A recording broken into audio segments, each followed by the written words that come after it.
السلام علیک یا ابا عبداللہ.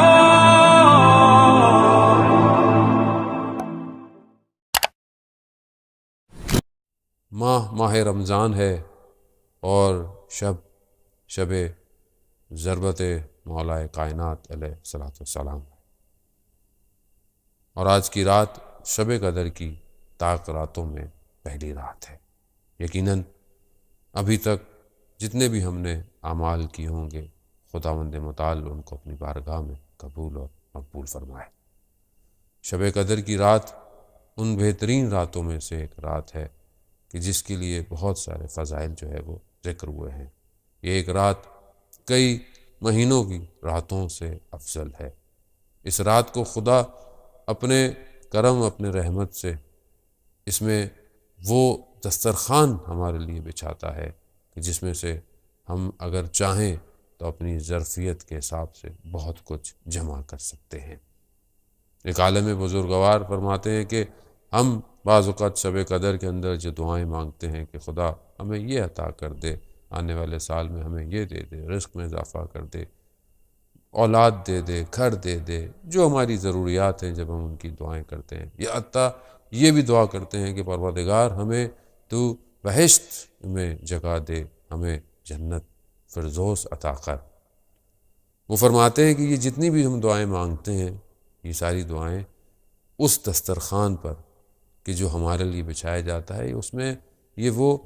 چھوٹے چھوٹے ٹکڑے ہوتے ہیں کہ جو بعض اوقات کھانا کھانے کے بعد دسترخوان پر جمع ہوتے ہیں، جنہیں انسان بعد میں سمیٹ رہا ہوتا ہے. کہا یہ تو وہ چھوٹے چھوٹے سے ٹکڑے ہیں. اگر انسان آج کی رات کو کچھ مانگنا چاہتا ہے تو کم از کم اتنا مانگے کہ پروردگار اسے یہ توفیق دے کہ روز قیامت میں وہ 100 لوگوں کی شفاعت کرے گا. عزیزان محترم، اس رات کی اہمیت کو ہم درک کریں، ہم اس رات کو سمجھنے کی کوشش کریں، اس کے وقت، اس کے اوقات کو ہم ضائع نہ ہونے دیں. اس میں بہت سارے اعمال جو ہیں وہ ذکر کیے گئے ہیں، اور یقیناً جو ہے وہ اعمال کو آپ انجام بھی دیں گے اور انجام دے بھی رہے ہوں گے. وہاں پر قرآن کے اعمال، دعائیں، مناجات اور اپنے آپ کو خداوند متعال کے قریب کرنا ہے، اپنی اس ظرفیت کو کھولنا ہے، اپنے دل کے وہ جو انسان نے اپنے اعمالوں سے اس پہ لیر لگا دی ہے اس کو دور کرنا ہے. جتنا انسان کا قلب جو ہے وہ منور ہو جائے گا، نورانی ہو جائے گا، اتنا انسان زیادہ جو ہے وہ اس رات کو حاصل کر سکتا ہے. سورہ حجرات میں جہاں پر رسول خدا صلی اللہ علیہ وآلہ وسلم کے بارے میں بیان ہوا، مفسرین قرآن بیان کرتے ہیں کہ حجرے سے مراد وہ کمرہ ہے. حجرہ جیسے کمرے کو بھی کہتے ہیں، اور انسان کا دل بھی ایک حجرہ ہے. وہ جتنا اس کو پاک کرے گا، جتنا اس کے قلوب اپنے قلب کو صاف کرے گا، اتنا اس کا جو قلب ہے وہ منور ہو جائے گا، اور جتنا یہ منور ہوگا اتنا یہ رسول خدا صلی اللہ علیہ وآلہ وسلم کے نزدیک ہوگا، اور جتنا نزدیک ہوگا اتنا وہاں سے عطا ہوگا. تو آئیے ہم آج کی رات اپنے قلوب کو دنیا کی محبتوں سے، دنیا کی چاہتوں سے، دنیا کی لذتوں سے اس کو صاف کریں، اور اپنے اس قلوب کو منور کریں اس نور سے کہ جو ہمارے پورے وجود کو جو ہے وہ منور کر سکتا ہے اور خداوند متعال کے قریب کر سکتا ہے. اور ان سارے مومنین کے قلوب کا محور جو ہے وہ حضرت علی ابن ابی طالب ہیں، امیر المومنین ہے، کیونکہ مومنین کے امیر ہیں. اور ظاہر ہے اگر ہم اپنے آپ کو تھوڑا بہتر کرتے ہیں تو سب سے زیادہ قریب رسول خدا کے حضرت علی ابن ابی طالب علیہ الصلوۃ والسلام کی ذات ہے.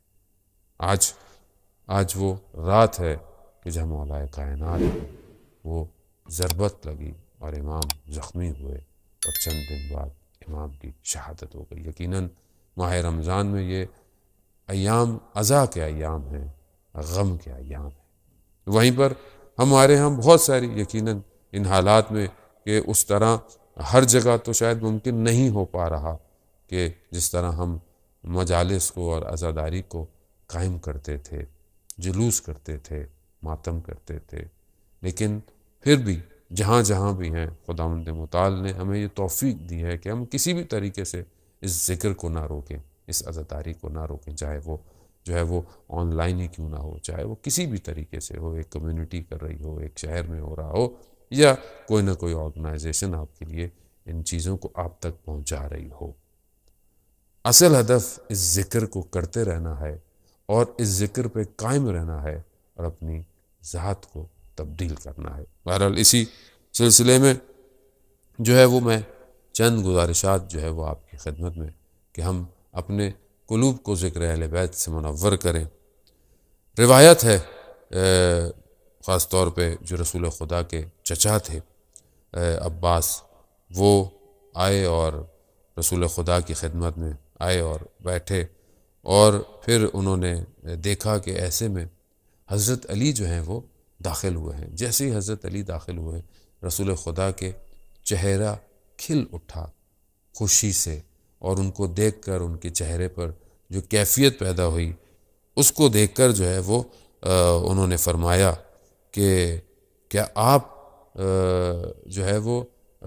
یا رسول اللہ آپ علی سے اتنی محبت کرتے ہیں کہ آپ کا چہرہ جو ہے وہ تبدیل ہو گیا، چہرے نے آپ کے جس چیز کا اظہار کیا اس سے لگتا ہے کہ آپ بہت محبت کرتے ہیں۔ تو رسول خدا فرماتے ہیں خدا کی قسم، خدا جو ہے وہ سب سے زیادہ لوگوں میں جو ہے انسانوں میں علی سے محبت کرتا ہے، اور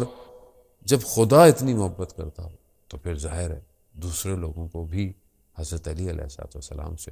اتنی ہی محبت کرنی چاہیے۔ اور پھر فرمایا کہ ان اللہ جعل ذریۃ کل نبی فی صلبہ، کہ اللہ تعالیٰ نے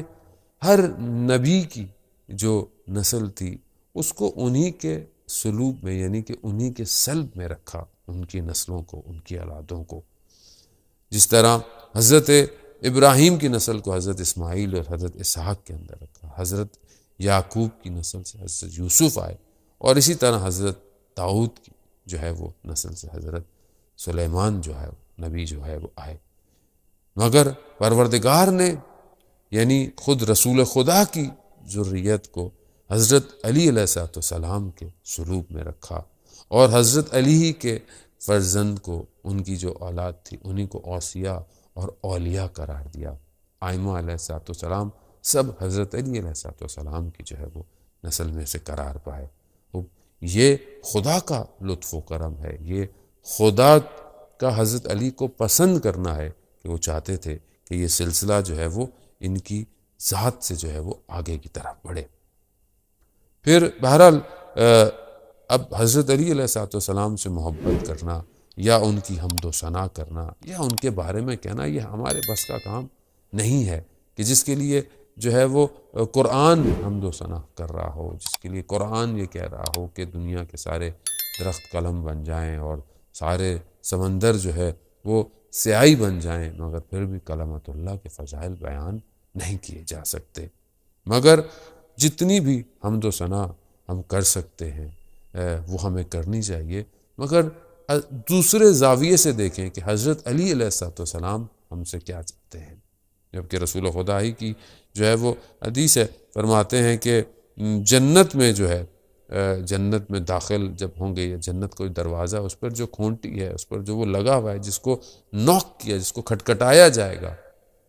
اس کھٹکھٹانے والی جگہ پر، کھونٹنی پر جو آواز آئے گی وہ یا علی کی ہے، یا علی کی ہے۔ اسی کو سن کر جو ہے وہ جنت میں جو ہے وہ داخل ہونا پڑے گا۔ تو ظاہر ہے ہم کوشش کریں کہ اپنی زندگی میں بھی ہے حضرت علی علیہ السلام کے ذکر کو جو ہے وہ اپنے آپ کو اس سے منور رکھیں۔ امام کا ذکر خدا نہ خواستہ اگر کوئی نہیں کرتا تو ایسا نہیں ہے کہ ان کا ذکر ختم ہو جائے گا، نہیں، ان کے ذکر پر تو جو ہے وہ اس زمانے میں ان کے شہادت کے بعد سے لے کر اس سے پہلے سے کئی عرصے تک جو ہے وہ منبر سے ان کے بارے میں غلط جو ہے وہ کہا گیا، مگر کیا ان کا ذکر ختم ہو گیا؟ کیا ان کے فضائل ختم ہو گئے؟ جارج ڈاک مسیح جو ہے وہ اپنی کتاب میں یہی لکھتا ہے کہ یہ دنیا کی وہ شخصیت ہے کہ جن کے دوستوں نے جان کے خوف سے فضائل کو چھپایا، اور دشمنوں نے تعصب سے جو ہے وہ فضائل کو چھپایا، مگر پھر بھی حضرت علی کے فضائل اتنے ہیں کہ جن کو ہم بیان کرنے سے قاصر ہیں۔ مگر وہیں پر آج کل کے دور کو اگر آج ہم دیکھیں تو ہمیں اس طرف سے بھی دیکھنا چاہیے کہ حضرت علی علیہ السلام ہم سے کیا چاہتے ہیں۔ کچھ ان کے بھی ہم سے انتظارات ہیں، کچھ وہ ہم سے بھی چاہتے ہیں کہ ہم کیسے ہوں۔ تو میں آج بہت زیادہ تو آپ کا وقت نہیں لوں گا، اور کیونکہ اعمال کی رات ہے اور اعمال میں آپ مصروف رہیں، لیکن بہرحال ذکر علی یا عبادہ علی کا ذکر بھی جو ہے وہ عبادت ہے، اور اسی عبادت کو کرتے ہوئے کہ میں کچھ چیزیں آج آپ کی خدمت میں وہ بیان کرنا چاہتا ہوں کہ جس سے خود جو ہے وہ امام علی علیہ السلام جو ہے وہ کیا چاہتے ہیں، خاص طور پہ جو لوگ ان سے محبت کرتے ہیں، جو اپنے آپ کو ان کا شیعہ کہتے ہیں۔ حضرت امام جعفر صادق علیہ السلام کے دور کا واقعہ ہے، ایک شخص تھا عمار دھونی، اور کوئی اس کو مشکل پیش آ گئی اس زمانے میں، اور اسے قاضی کے پاس جانا پڑ گیا، کیونکہ اس زمانے میں وہ قاضی اور حکومتیں بھی اہل سنت تھیں، تو قاضی بھی جو تھا وہ اہل سنت تھا۔ یہ ان کے پاس گیا اور قاضی کو اپنے کچھ مسئلہ تھا، اس کے لیے شہادت گواہی پیش کی، تو قاضی نے کہا کہ میں تمہاری شہادت کو قبول نہیں کروں گا۔ کیوں قبول نہیں کروں گا؟ کہا کہ دو وجہ سے میں تمہاری شہادت کو، ایک تو تم شیعہ ہو اور تم رافضی ہو۔ رافضی جو ہے وہ اس زمانے میں جو یہ کہتے تھے کہ جنہوں نے جو ہے وہ روش پیمبر یعنی پیمبر کی سنت کو اور جو ہے وہ اہل سنت کو جو ہے وہ چھوڑ دیا ہو، اس کو یہ کہتے تھے رافضی۔ اور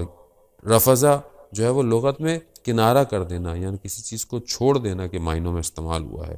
قاضی نے جب یہ کہا کہ تم نے جو ہے وہ خلفاء اور ان کی ساری چیزوں کو چھوڑ دیا ہے اور تم امامت امیر المومنین کے معتقد ہو اور ائمہ علیہ السلام کو، اور تم ان کو جو ہے وہ امام مانتے ہو، اس لیے جو ہے وہ میں تمہاری شہادت کو قبول نہیں کروں گا۔ یہ سننا تھا، اس نے گریہ شروع کر دیا، رونا شروع کر دیا۔ قاضی نے دیکھا کہ وہ گریہ کر رہا ہے تو وہی سمجھا کہ شاید یہ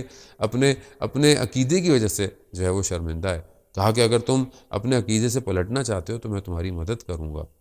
تو انہوں نے کہا کہ نہیں، میں اس لیے گریہ نہیں کر رہا۔ کہا میں گریہ ایک اپنے لیے کر رہا ہوں، وہ دوسرا گریہ مجھے تمہارے پر آ رہا ہے۔ اپنے پہ میں گریہ اس لیے کر رہا ہوں کہ تم نے مجھے کہا رافضی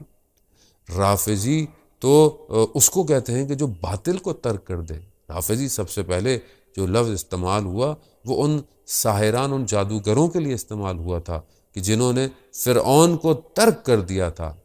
اور حضرت موسیٰ علیہ السلام کی طرف مائل ہو گئے تھے،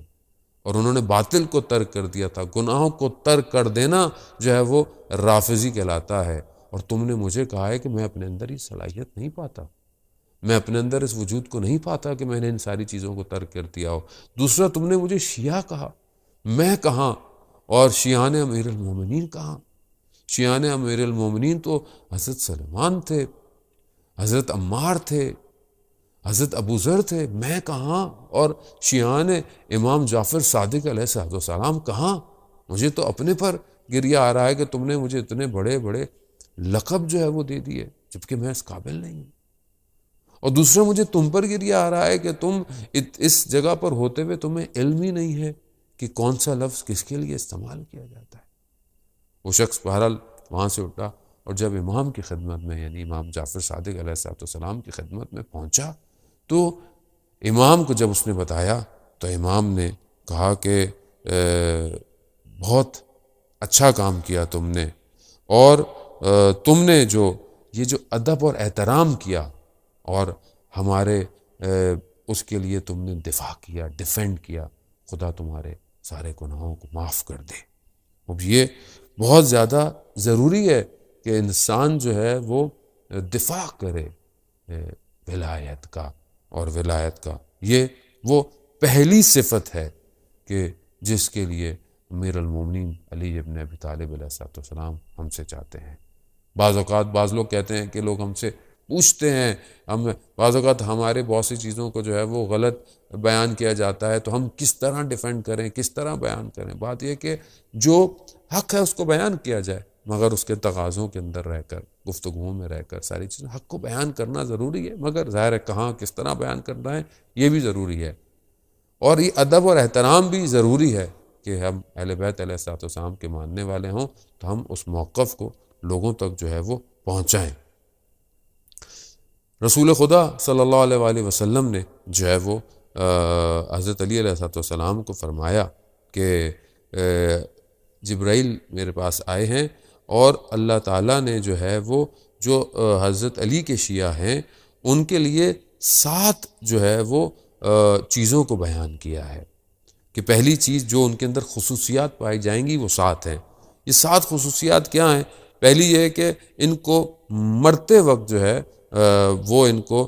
رفیق ان کے ہمراہ ہوگا، دوست ان کے ہمراہ ہوگا، یعنی یہ اپنی جان کو جو ہے بہت آرام سے جو ہے ان کی نکلے گی، یہ پہلی صفت۔ دوسری کہ وحشت قبر میں ان کا مونس ہوگا، ان کے ساتھ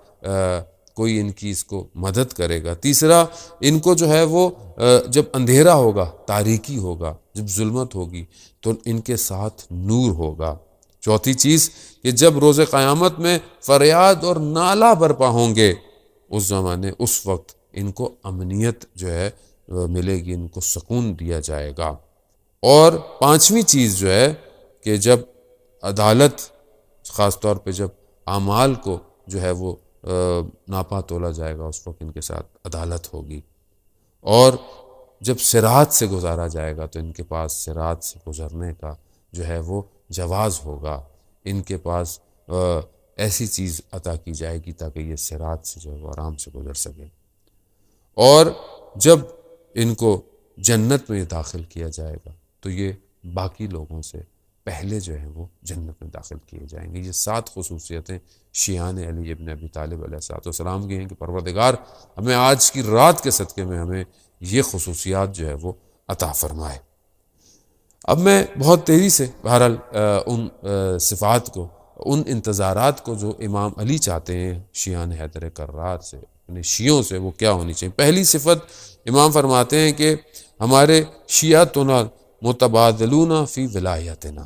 ہمارے شیعہ وہ ہیں کہ جو ہماری راہ ولایت میں بذل کرتے ہیں، خرچ کرتے ہیں، اپنے ہر طریقے سے ہماری ولایت کے لیے اپنی جو بھی ان کو اللہ نے عطا کیا اس کو خرچ کرتے ہیں، چاہے وہ مجلس کرانا ہو، چاہے وہ جشن ہو، چاہے وہ جو ہے وہ کسی بھی طریقے سے کوئی اور کام ایسا ہو کہ جس سے ولایت لوگوں تک پہنچے، ولایت کا اظہار ہو رہا ہو، ولایت کے لیے خرچ کرنا ہو، وہ کرتے ہیں۔ یہ پہلی خصوصیت ہے۔ شاید ہو سکتا ہے کوئی شاعر شعر کہہ کر جو ہے وہ بذل کرے، شاید ہو سکتا ہے کوئی خطیب جو ہے وہ فضائل امیر المومنین بیان کر کر جو ہے وہ بذل کر سکے۔ ہر شخص کو جو بھی خدا نے اسے عطا کیا ہے اسے چاہیے کہ ان چیزوں کے ذریعے سے، ان خصوصیت کے ذریعے سے ولایت کا جو ہے وہ معاملے میں بذل کریں اور ولایت کو جو ہے وہ پہنچائیں لوگ۔ یہ پہلی خصوصیت ہے۔ خاص طور پہ دوسری خصوصیت، اور اسی کے ذیل میں ایک واقعہ صدر اسلام سے بیان ہوتا ہے کہ آپ جانتے ہیں کہ نجاشی جو حبشہ کا جو بادشاہ تھا وہ سب سے پہلا بادشاہ تھا کہ جس نے جو ہے وہ اسلام کو قبول کیا تھا۔ رسول خدا بھی جو ہے وہ ان سے بہت ارادت اور محبت رکھتے تھے۔ جب اس کی حکومت ختم ہو گئی، جب اس کا دنیا سے چلا گیا تو حکومت میں مشکلات ہوئی، اور اس کی جو بیٹا تھا اس کو جو ہے وہ وہاں سے جانا پڑ گیا اور وہ غلام بن کر جو ہے وہ مکہ کی طرف آیا۔ امیر المومنین علیہ الصلوۃ والسلام کا جب پتہ چلا کہ وہ آیا ہے تو اس کو جو ہے بلایا گیا، اس کو پیسے دے کر آزاد کرایا گیا، اور امام نے اسے جو ہے وہ کچھ زمین دی اور کچھ کام کرنے کے لیے کہا گیا۔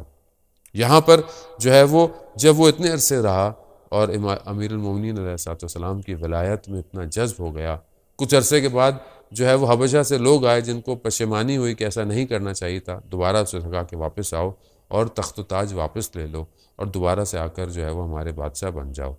لیکن وہ امیر المومنین علیہ السلام کی ولایت میں اتنا جذب ہو چکا تھا، اس نے بولا کہ میں یہاں سے چھوڑ کر نہیں جاؤں گا، یعنی گویا اپنے اس اسٹیٹس کو، اپنے اس اقتدار کو مولا کی ولایت میں جو ہے وہ بذل کر دیا۔ ہو سکتا ہے اس کی ریکوائرمنٹ یہ ہو سکتا ہے کسی کے لیے ہر الگ الگ جگہوں پر، کہیں پر جو ہے وہ کچھ کام کرنا، کہیں کسی مقام پر رہ کر ولایت کی خدمت کرنا بھی بہت ضروری ہو۔ تو ہمیں ان ساری چیزوں کو دیکھنا ہے کہ جو بھی ہمیں خداوند متعال نے صلاحیت دی ہیں، ہم ان صلاحیتوں کو برائے کار لاتے ہوئے اس ولایت کے لیے اپنا بذل جو ہے وہ اختیار کریں۔ واقعات تاریخ میں اور صدر اسلام میں بہت سارے ہیں، میں بہرحال بہت جو ہے وہ اختصار کے ساتھ جو ہے وہ آپ کی خدمت میں جو ہے وہ پیش کر رہا ہوں۔ دوسری چیز جو امام علی علیہ السلام چاہتے ہیں کہ شیعان حیدر کرہ، شیعہ جو ہیں ان کے اندر کیا، وہ المتحابون فی مودتنا، یعنی شیعہ جو ہیں وہ آپس میں دوست ہوں، آپس میں رفیق ہوں، آپس میں ایک دوسرے کا خیال رکھیں، ایک دوسرے کی مدد کریں، ایک دوسرے کے ساتھ اچھے رہیں۔ اب یہ صفت جو ہے وہ دو طرفہ ہے، ایسا نہیں ہے کہ ایک کر رہا ہو تو دوسرا نہیں کرے۔ یہ بہت ضروری ہے کہ ہمیں آپس میں ایک دوسرے کے ساتھ اچھا برتاؤ کرنا ہے، بلکہ اور صفات بھی اسی سے ریلیٹڈ ہیں، لیکن یہ ہے کہ آپس میں ایک دوسرے کے ساتھ محبت کریں، اور مومنین خاص طور پہ ایک دوسرے کا خیال رکھیں۔ ایک مومن دوسرے مومن کی حاجت کو بھی اگر پوری کرتا ہے تو خداوند متعال اس کی قیامت میں لاکھوں حاجتوں کو جو ہے وہ پورا کرے گا۔ بہرحال اس موضوع پہ گفتگو اور بھی بہت سی کی جا سکتی ہے، لیکن تیسرا انتظار جو امیر المومنین علیہ السلام چاہتے ہیں شیعان حیدر کرار سے، وہ یہ ہے المتظاہرون فی احیاء امرنا، یعنی شیعہ جو ہیں وہ ہمارے ایک دوسرے کی زیارت پہ، ایک دوسرے سے ملاقات کے لیے جاتے ہیں، اور وہاں پر جب آپس میں بیٹھتے ہیں تو ہمارے امر کو جو ہے وہ زندہ کرتے ہیں، ہماری گفتگو کرتے ہیں، ہمارے باتوں کو بیان کرتے ہیں، ہماری تاریخی چیزوں پہ گفتگو کرتے ہیں، ہمارے فضائل کا ذکر کرنا اور امام کے مقاصد کا ذکر کرنا، کیوں امام کو لوگوں نے اس زمانے میں چھوڑ دیا، کیوں ائمہ علیہ السلام نے قیام کیا، کیوں کربلا کا واقعہ پیش آیا، کیوں امام موسیٰ کاظم علیہ السلام زندان میں رہے۔ یہ ان امور کو زندہ کرنا ہے۔ امام کے دشمن کون تھے، کیا چیز تھی جو امام کی حکومتوں کے آگے رکاوٹیں بنی، اور کیا چیز ہے جو آج وقت کے امام کے ظہور میں رکاوٹیں ہیں۔ اب یہ بہت ضروری ہے، یہ ایک صفت ہے کہ جب یہ آپس میں بیٹھتے ہیں تو اہل بیت کے امور کو احیا کرتے ہیں، زندہ کرتے ہیں۔ اور خاص طور پر بعض جگہ آیا بھی ہے کہ اگر کم لوگ بھی ہوں بیٹھے ہوں تو خدا انہی کی تعداد کے حساب سے فرشتوں کو جو ہے ان کے درمیان میں بھیجتا ہے، اور وہ ان کی گفتگوؤں پر، ان کی دعاؤں پر آمین بھی کہتے ہیں تاکہ ان کی دعائیں جو ہے مستجاب ہوں۔ ایک شخص تھا امام جعفر صادق علیہ السلام کے دور میں، وہ تبلیغ کرتا تھا ایسی جگہ پر جہاں مشرک رہتے تھے۔ جب وہ واپس آتا تھا مدینہ تو کہتا تھا مولا یہاں بہت اچھا ہے، یہاں میں آپ کو دیکھتا ہوں، یہاں دوسرے مومنین کو دیکھتا ہوں اور بہت سی چیزیں سیکھتا ہوں، لیکن جب میں وہاں جاتا ہوں تو میں غریب ہوتا ہوں، تنہا ہوتا ہوں، اگر میں وہاں مار دیا جاؤں تو کیا ہوگا میرے ساتھ؟ تو امام فرماتے ہیں کہ تم وہاں اگر مارے جاؤ تو تم پوری ایک امت کی طرح اٹھائے جاؤ گے، ہاں مگر وہاں پر اگر تم لوگوں کو تذکر دیتے تھے ہمارے امر کا، اور تم جو ہے وہ لوگوں کو ہماری طرف دعوت دیتے تھے، تو یقیناً تم وہاں مارے جاؤ تو تم ایک امت کی طرح جو ہے اٹھائے جاؤ گے۔ کتنا امپورٹنٹ ہے آج اہل بیت علیہ السلام کی سیرت کو بیان کرنا۔ امیر المومنین علیہ السلام دیکھیں ہم سے یہ نہیں چاہتے، وہ خود بھی بیان ہے بعض جگہوں پہ، یہ نہیں چاہتے کہ ان جیسے ہو جاؤ، ان جیسا لباس پہنو، ان جیسی غذا، ان جیسی خوراک، ان جیسی نہ، مگر جس حد تک وہ ہم سے چاہتے ہیں ہمیں ویسا تو ہونا چاہیے۔ بہت سارے لوگ کہتے ہیں ہم امام جیسے نہیں ہو سکتے، یقیناً نہیں ہو سکتے، امام معصوم تھے، امام ہم سے چاہتے بھی نہیں ہے کہ ہم اس طرح ہوں، مگر امام ہمیں جو تعلیم فرماتے ہیں، جو امام ہم سے واقعاً چاہتے ہیں ہم ویسے تو ہوں جو امام نے ہمارے بارے میں بیان کیا۔ میں واقعہ پڑھا تھا آیت اللہ سید محمد باقر صدر کا، عجیب میری کیفیت ہو گئی، عجیب حالت ہو گئی کہ آیت اللہ سید محمد باقر صدر جو ہے کہ جب نجف میں پڑھا کرتے تھے اور نجف ہی میں تھے اور درس جب دیا کرتے تھے تو کہتے تھے کہ میں نے کچھ عرصے اپنا روٹین ایسا بنایا کہ میں شام کو، رات کو جو میں نے کل درس دینا ہوتا تھا، تدریس کرنی ہوتی تھی، میں جا کر مولا کے حرم میں اس کو دہراتا تھا، اس کو پڑھتا تھا، اور میں نے وہاں دیکھا کہ کچھ عرصے میرے پر ایک خاص عنایت شروع ہو گئی کہ جب میں وہ درس وہاں جا کر دہراتا تھا تو ریپیٹ کرتا تھا تو آہستہ آہستہ میرے اوپر علمی جو ہیں وہ دروازے کھلتے چلے گئے، ایک موضوع کے اندر سے کئی موضوع، اور پھر اس طرح دوسرے باب جو ہے وہ میرے پر کھلتے گئے، اور یہ عنایت کو میں نے وہاں محسوس کیا۔ کچھ عرصے کے بعد میری کچھ روٹین ایسی ہو گئی کہ میرا ٹائم ڈسٹرب ہو گیا اور میں نہیں جا پایا جس طرح میں رات کو جاتا تھا اور وہاں ہی بیان کرتا تھا۔ تھوڑا عرصہ گزرنے کے بعد انہی کی فیملی میں کہا کہ وہ خاتون آئی اور انہوں نے مجھے مخاطب کر کے کہا کہ میرے خواب میں امیر المومنین علیہ السلام آئے، اور انہوں نے مجھے کہا کہ جاؤ اس باقر صدر کو تذکرہ دو، کہ وہ کیوں نہیں آ رہا ہماری بارگاہ میں اور ہمیں جو ہے وہ اپنا درس جو ہے وہ وہاں پر آ کر جو ہے وہ وہاں ریپیٹ کرتا تھا، تذکر کرتا تھا، کیوں نہیں آ رہا؟ شہید باقر صدر کہتے ہیں کہ میں متوجہ ہوا کہ امیر المومنین کتنی عنایت کرتے ہیں، مطلب میں وہاں جا کر صرف اپنے لیے پڑھا کرتا تھا، مگر اس وقت بھی مولا نے میرے پر نظر کرم کی ہوئی تھی۔ کتنے علماء کے واقعے ہیں، کتنے علماء نے اپنی زندگی میں ذرا سی کوشش کی، مگر وہاں کرم مولا نے ان کی نگاہوں پر کیا۔ یہی وجہ ہے کہ آیت اللہ کشمیری رضوان اللہ تعالیٰ علیہ کہ جب تبعید ہو گئے، جب حالات سخت ہوئے نجف سے، انہیں چھوڑنا پڑ گیا، اور وہ قم المقدسہ جب آئے اور وہاں تدریس کرتے تھے تو ان کے شاگرد بیان کرتے ہیں کہ آیت اللہ کشمیری اتنا نجف کی باتیں کرتے تھے، اور یقیناً نجف کی باتیں مولا کے حرم کی وجہ سے ہیں، مولا کے اس وجود کی وجہ سے ہیں کہ وہ اتنا نجف کا ذکر کرتے تھے، ہمیں لگتا تھا کہ شاید دنیا میں کوئی اور شہر ہے ہی نہیں، اور کیوں نہ ہو جس کی فضاؤں میں ہوائیں جو ہیں وہ گنبد سے ٹکرا کر جو ہے وہ پہنچتی ہوں، وہاں پر جو ہے کیفیت ہی کچھ اور ہوگی۔ امام کی ریکوائرمنٹ ہم شیعوں سے اور بھی بہت ساری ہیں، لیکن دامن وقت میں اتنی گنجائش نہیں۔ بس میں بہت تیزی سے یہ کہتا ہوا کہ امام چاہتے تھے کہ امام کا انتظار یہ ہے کہ جو ہمارے ماننے والے ہیں وہ غصے میں کنٹرول رکھیں، غصے میں کسی کو غلط الفاظ استعمال نہ کریں۔ یقیناً دشمنان اللہ پر، دشمنان اہل بیت پر لعنت کرنا ہے، لیکن لعنت ویسے کریں جیسے قرآن کہہ رہا ہے۔ لفظ غلط استعمال کرنا یہ شایان شان نہیں ہے شیعان حیدر کرار کے۔ دشمن کے لیے سوچیں، دشمن کے لیے روایات بہت ساری ہیں، واقعات بہت سارے ہیں، دامن وقت میں گنجائش نہیں۔ جب دشمن کے لیے اہل بیت نہیں پسند کرتے تھے کہ ان کے لیے غلط لفظ استعمال ہو، لعنت بھیجیں، ان کی برائیوں کا ذکر کریں، ان کے ظلم کا ذکر کریں، ان کے ان مظالم کو بیان کریں تاکہ ان کی شخصیتیں واضح ہوں دنیا کے اوپر، لیکن ان کو سب اور دشنام نہ کہیں۔ یہ اہل بیت کی سیرت تھی، انہوں نے ہمیں تعلیم فرمائی۔ اور ہم آج کل کیا دیکھتے ہیں؟ آج ہم اپنے آپ کو، ایک دوسرے کو، مومنین کو، واللہ ہمیں نہ جانے کیا ہو گیا ہے، کیا ہمارے مولا ہم سے راضی ہوں گے ان ساری باتوں کی وجہ سے؟ باقی انتظار مولا جو ہم سے چاہتے تھے کہ ہم اسراف نہ کریں، چیزوں کو جو ہے وہ اس کے تعادل اور عدل اور جو اس کی ضرورت ہے قناعت کے ساتھ استعمال کریں،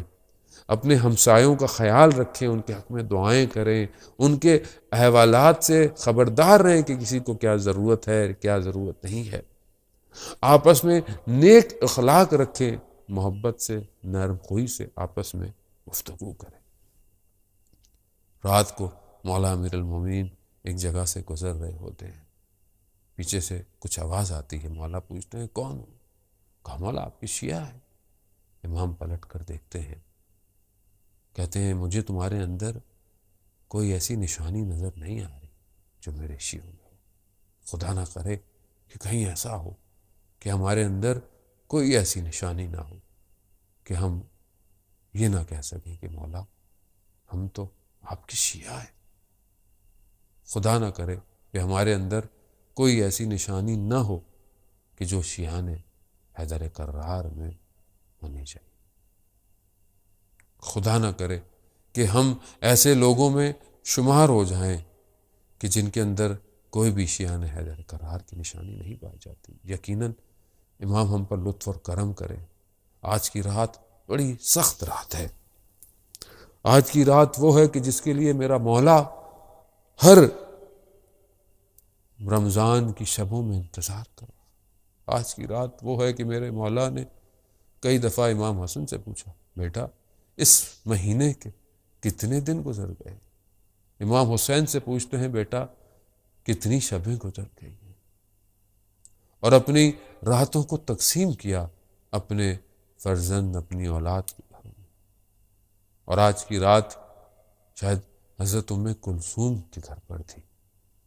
گھر پر آئے اور بیٹی کے گھر پر بیان ہوتا ہے کہ دسترخوان پر جو ہے وہ 3 چیزیں رکھی گئیں، دودھ رکھا گیا، نمک رکھا گیا، روٹی رکھی گئی۔ مولا نے فرمایا بیٹا تم نے کبھی دیکھا کہ تمہارے بابا کے دسترخوان پر کہیں 2 سے زیادہ چیزیں ہوں؟ ایک چیز اٹھا لو۔ انہوں نے نمک اٹھانا چاہا تو روایات کہتی ہیں کہ انہوں نے مولا فرماتے ہیں دودھ کو ہٹا دو، مولا نے روٹی اور نمک سے جو ہے رفتار کی، جا کر جو ہے وہ آسمان کو دیکھتے رہے کہ پہر کون سا ہے، وہ کہا کہ وہ وقت آ گیا کہ جس کے لیے مجھے کہا گیا۔ گھر کی مرغابیاں بھی جو ہیں وہ امام کو روک رہی ہیں، مگر امام پہنچے، بیدار کیا اور اذان جو ہے وہ دی، اور اس کے بعد بیدار کیا اور نماز کے لیے اس مقام پر پہنچ گئے جو آخری مقام تھا، وہ جگہ کہ واقعاً ایک بندگی اور عبودیت کی کمال کی جگہ، وہ مسجد کا محراب جو آج بھی گریا اور نالا ہے، آج بھی کوفہ میں وہ مقام گریا اور نالا ہے کہ جہاں تھوڑی ہی دیر بعد جو ہے وہ ایک آسمان سے ندا آتی ہے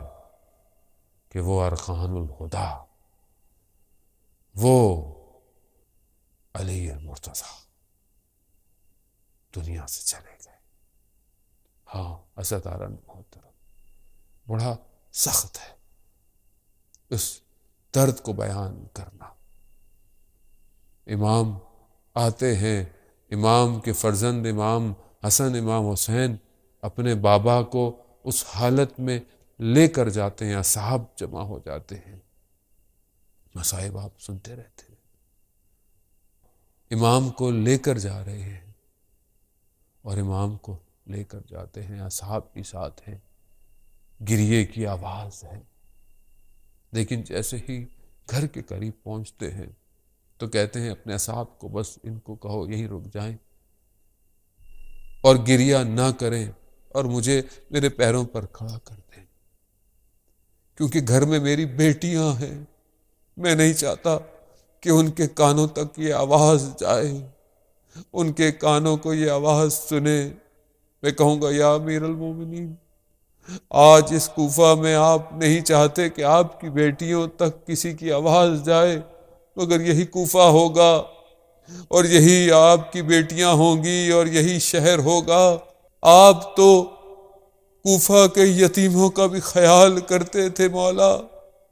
ہاں وہ وقت آیا کہ جب طبیب نے یہ کہا کہ دودھ جو ہے وہ مولا کو دیا جائے، شاید زہر آلودہ جو زخم لگا ہے اس میں کوئی آرام آ جائے۔ جب یہ شہر میں یتیموں کو پتہ چلا تو پورے کوفہ کے یتیم ہاتھوں میں کوزے لے کر دودھ کے آ گئے کہ شاید جو ہے وہ ہمارا جو ہمارے سروں پر ہاتھ رکھتا تھا ہم کچھ خدمت کر سکیں۔ یا امیر المومنین، آپ کے یتیم جب کوفہ آئیں گے تو اس وقت کوئی بھی ان کو پانی نہیں دے گا، ان کا خیال نہیں رکھے گا، بلکہ ان کا استقبال پتھروں سے کیا جائے گا، زبان کے تیروں سے کیا جائے گا۔ الا لعنت اللہ علی القوم الظالمین وسیعلم الذین ظلموا ای منقلب ینقلبون۔